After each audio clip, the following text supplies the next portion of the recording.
नमस्कार, हम अफरोज। दोपहर 3 बजे के भोजपुरी समाचार में स्वागत बा। सबसे पहले प्रमुख समाचार। स्थानीय तह निर्वाचन के मत परिणाम आयोजन अंतिम चरण में काठमाडौँ महानगर में स्वतंत्र उम्मीदवार बालेन्द्र शाह के अग्रता कायम। श्रीराम में बाबू बेटा के हथियार प्रहार करके हत्या, घटनास्थल सील करके प्रहरी द्वारा अनुसंधान शुरू। पेट्रोलियम पदार्थ के मूल्य वृद्धि के कारण उपत्यका के पेट्रोल पंप सब में लंबा लाइन, ईंधन में लगावे वाला कर कम करला बढ़ल दबाव।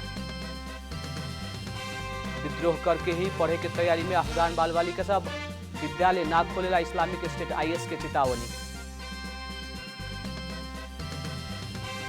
मैनचेस्टर सिटी जितलक इंग्लिश प्रीमियर लीग फुटबॉल की उपाधि।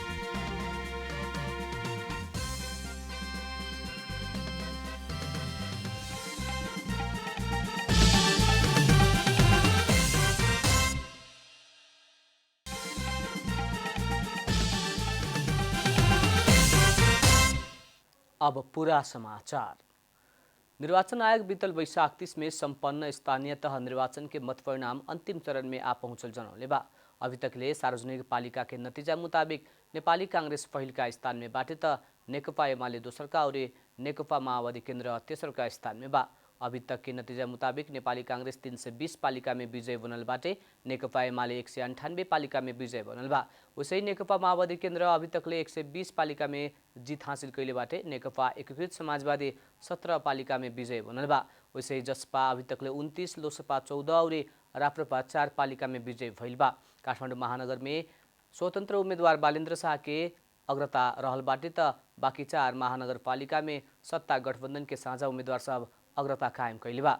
अभी तक के मत परिणाम मुताबिक कांग्रेस ललितपुर के मेयर में अग्रता कायम कैले बाटे, माओवादी भरतपुर में अगाडि बाटे त एकीकृत समाजवादी पोखरा में आगे बाटे, जनता समाजवादी पार्टी वीरगंज महानगर में अगाडि बाटे। विराटनगर महानगरपालिका के प्रमुख में गठबन्धन से नागेश कोइराला आ उपप्रमुख में नेकपा एमाले से शिल्पा कार्की विजय भइल बाड़ी। नेपाली कांग्रेस के आज दोपहर पत्रकार सम्मेलन करेके भइल बाटे। वैशाख 30 गते भइल स्थानीय तह निर्वाचन और ओकर परिणाम बारे जानकारी देवे खातिर पत्रकार सम्मेलन करे लागल कांग्रेस जनौले बा। पत्रकार सम्मेलन अब के कुछ देर में पार्टी केंद्रीय कार्यालय सानेपा में होके के कार्यालय के मुख्य सचिव कृष्ण पौडेल जानकारी देने। पार्टी के प्रवक्ता प्रकाश शरण महत के उपस्थिति में होखे वाला पत्रकार सम्मेलन में आवेला कार्यक्रम और योजना के बारे में समेत जानकारी देवे के जनावल गइल बा। सिराहा में बाबू बेटा के हथियार प्रहार करके हत्या भइल बाटे। घर में ही सुत रहल अवस्था में सिराहा के अर्नमा गाउँपालिका 1 मनरौवा में करीब 60 वर्ष के चुल्हाई कहे वाला चंदेश्वर पाल और उनकर 19 वर्ष के बेटा संत कुमार पाल के काल्हु राति हत्या भइल हुए। संत कुमार के ये जेठ 11 गते विवाह निश्चित भइल रहे। गांव सब सहित विवाह गीत गा के करीब 12 बजे सुतल बाबू बेटा के करीब 2 बजे राति हत्या भइल स्थानीय जानकारी करौले बा। रात के करीब 12 बजे तकले गीत बज रहल रहे और सवेरे करीब 3 बजे हत्या के घटना गांव भर फैलल स्थानीय बतौले बा। घटना के जानकारी पावे लगते करीब सवेरे 4 बजे ही घटनास्थल पुगल प्रहरी घटनास्थल सील करके अनुसंधान कर रहल बा।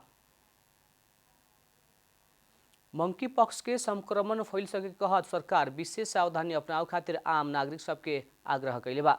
विश्व में मंकी पक्ष के संक्रमण फैल रहला से नेपाल में भी संभावित खतरा हो सके के कहत ओ तरफ सचेत रहे खातिर स्वास्थ्य सतर्कता अपनाव खातिर स्वास्थ्य मंत्रालय आग्रह कैले बा।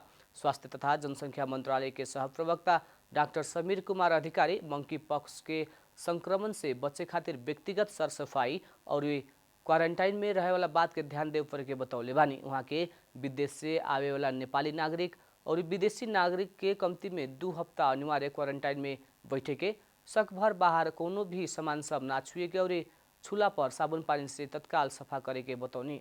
सहप्रवक्ता अधिकारी मंकी पक्ष के संक्रमण से बचे खातिर सरकार आवश्यक कदम उठा रहल आ सीमा नाका सब में निगरानी बढ़ावल बतौनी। वहाँ के विश्व स्वास्थ्य संगठन के केंद्रीय, क्षेत्रीय और नेपाल में भइल कार्यालय संगे नियमित संपर्क में रह के प्राप्त प्राविधिक सुझाव के आधार में आवश्यक निर्णय कर जाए के भी उहाँ के बतौनी। व्यक्तिगत सरसफाइको कुराहरू बढी महत्त्वपूर्ण रहन्छ। हामीले कुनै पनि चिजहरू सकेसम्म नछुने, छोइहालिएको अवस्था भयो भने साबुन पानीले हात धुने अथवा सेनिटाइजरको प्रयोग गर्ने गर्यो भने हाम्रो सम्पर्कमा त्यसरी आएको छ भाइरस भने त्यो भाइरस निष्क्रिय भएर जान्छ। अर्को कसैको शरीरबाट निस्किएका छिटाहरू हुन्छन् हाम्रो सम्पर्कमा आइ नपुगोस् अथवा हामीबाट निस्केर अरू कहाँ नपुगोस् भन्नका लागि हामीले मास्कको प्रयोग गर्ने कुराहरू चाहिँ यसमा पनि त्यति नै सान्दर्भिक हुन्छ। त्यो कुराहरू हामी व्यक्तिगत तवरमा ख्याल गर्न सक्छौँ। सहप्रवक्ता अधिकारी बंकी पॉक्स के कारण शरीर में देखल जाए वाला लक्षण करीब 3 महीना बाद अपने भुला के जाए के भैला से डराए के आवश्यक ना रहल, लेकिन स्वास्थ्य में ख्याल करे पड़े के बतौनी। बंकी पॉक्स भइल 3 से 4 हफ्ता तकले लक्षण रहे के और आदमी से आदमी में सरे सके के संभावना रहला से भी वहाँ के बतौनी। वहाँ के मंकी पॉक्स के वैक्सीन उत्पादन हो के प्रयोग में आ चुकल भी वहाँ के बतौनी। यो संक्रमण भएपछि धेरैजसो लक्षणविहीन अवस्थामा अथवा सामान्य लक्षण भए पनि केही समयपछि आफै हराएर जान सक्छ भन्ने छ।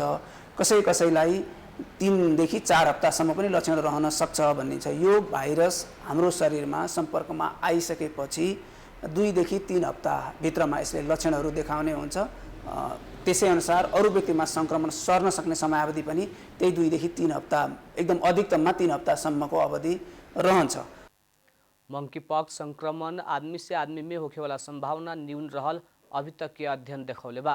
पिछिलका समय एक संक्रमण दर बढ़ला संगे ही आदमी से आदमी में ही संक्रमण होके सरल हो सके के अनुमान कल गई बा। एक अधिकांश लक्षण स्कल पॉक्स वायरस से मिलल विज्ञ सब अध्ययन करके बतौले बा। भोजपुरी समाचार में अब छोट विश्राम।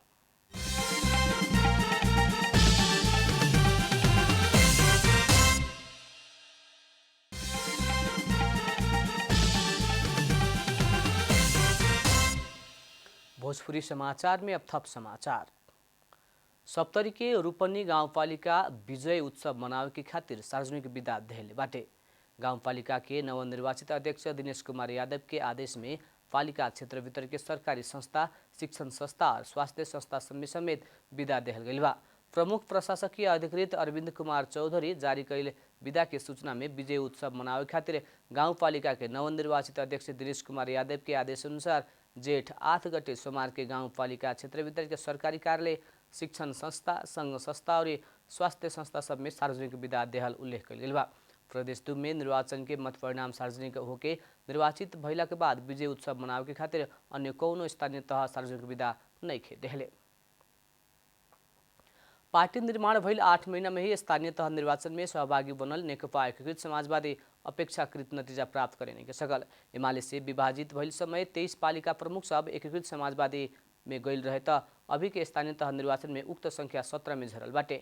नेकपा एमाले से विभाजित होके बनल नेकपा एकीकृत समाजवादी अभिन 5 दलीय सत्ता गठबंधन में आबद्ध बाटे। स्थानीय तह निर्वाचन के पछिल्का नतीजा मुताबिक नेकपा एकीकृत समाजवादी 17 पालिका में विजय बनल बाटे। अभी तकले 20 उपप्रमुख जितले बाटे त 176 वडा अध्यक्ष जितले बाटे। कास्की के पोखरा महानगरपालिका और रौतहट के वृंदावन नगरपालिका में अग्रता कायम कैले बा। एमाले से विभाजित भइल समय प्रमुख, उपप्रमुख, अध्यक्ष, उपाध्यक्ष, वार्ड अध्यक्ष और सदस्य करके करीब 1500 जनप्रतिनिधि रहल नेकपा एकीकृत समाजवादी ओकर संख्या में कुछ प्रगति कैल देखल गइल बा।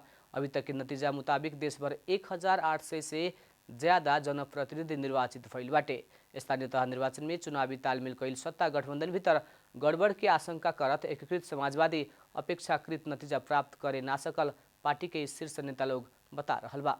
अब आर्थिक समाचार।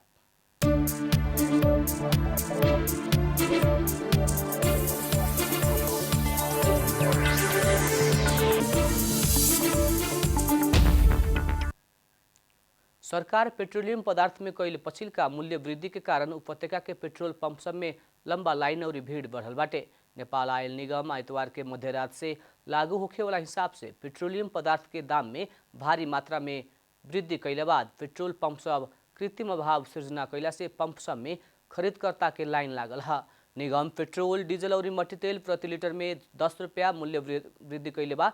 अब 1 लीटर पेट्रोल के दाम 180 रुपया पुगी त मट्टी तेल और डीजल के दाम 163 रुपया पड़े के भइल बाटे। वैसे खाना पकावेला एलपी गैस के मूल्य भी प्रति सिलेंडर 200 रुपया से बढ़ल बाटे। अब 1 सिलेंडर गैस के खातिर 1800 रुपया पड़ी। हवाई ईंधन आंतरिक तरफ के दाम भी बढ़ल बाटे। 10 रुपया वृद्धि करके प्रति लीटर 166 रुपया तोकल आयल निगम जनौले बाटे। अंतर्राष्ट्रीय बाजार में प्रशोधित तेल के मूल्य निरंतर बढ़ते गईला से ई मूल्य समायोजन के बाद भी पेट्रोल में मासिक 1 अरब डीजल में 3 अरब 40 करोड़ और एलपी गैस में 3 अरब घाटा होके के निगम के दावी बाटे।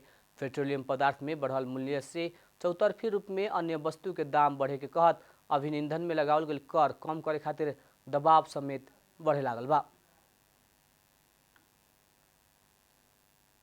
भोजपुरी समाचार में अब छोट विश्राम।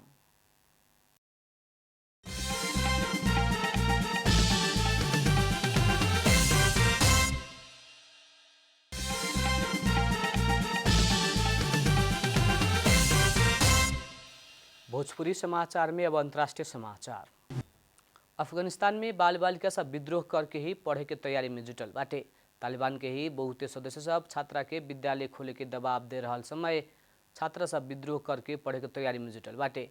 ग्रामीण भेग में आतंक मचा रहल इस्लामिक स्टेट IS छात्रा के खातिर विद्यालय ना खोले खातिर चेतावनी देले बा। अभिन्न सहयोग के खातिर तैयार रहल अरबों डॉलर वैसे ही बाटे त पश्चिमादाता समूह सब जनौले बा। उ सब महिला के हक में लागू कैले उ कड़ा नियम और छात्रा सबके खातिर बंद कैले विद्यालय ना खोले तक सहयोग ना करे के बता रहल बा। महिला अधिकार कर्मी सब छात्रा के भविष्य पीछे ना पड़ो कह के प्रयास कर रहल बतौले बाटे। अभिन्न खोलल गई गोप्य विद्यालय में प्रत्येक दिन 2 से 3 घंटा पढ़ाई हो रहल बा। अब खेलकूद समाचार।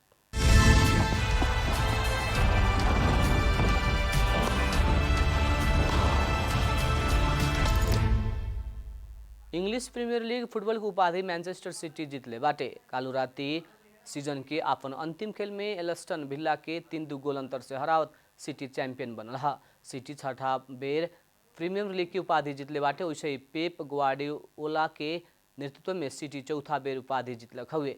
घरेलू मैदान में 2 गोल की अग्रता उल्टा के सिटी जीत निकलक हुए। जीत संग सिटी 38 खेल में 93 अंक जोड़ले बाटे। सिटी दोसर का स्थान के लिवरपूल के 1 अंक से पीछे पारत उपाधि जीतलक हुए। लिवरपूल 92 अंक जोड़ले बाटे। एस्टन 45 अंक जोड़त 14वां स्थान में रहल। अंतिम में प्रमुख समाचार फिर एक बेर। स्थानीय तह निर्वाचन के मत परिणाम आयोग के क्रम अंतिम चरण में काठमाडौँ महानगर में स्वतंत्र उम्मीदवार बालेन्द्र शाह की अग्रता कायम। सिराहा में बाबू बेटा के हथियार प्रहार करके हत्या, घटनास्थल सील करके प्रहरी द्वारा अनुसंधान शुरू। पेट्रोलियम पदार्थ के मूल्य वृद्धि के कारण उपत्यका के पेट्रोल पंप सब में लंबा लाइन, ईंधन में लगावे वाला कर कम करला बढ़ल दबाव। विद्रोह करके ही पढ़े के तैयारी में अफगान बाल बालिका सब विद्यालय ना खोलेला इस्लामिक स्टेट IS के चेतावनी। मैनचेस्टर सिटी जीतलक इंग्लिश प्रीमियर लीग फुटबॉल की उपाधि।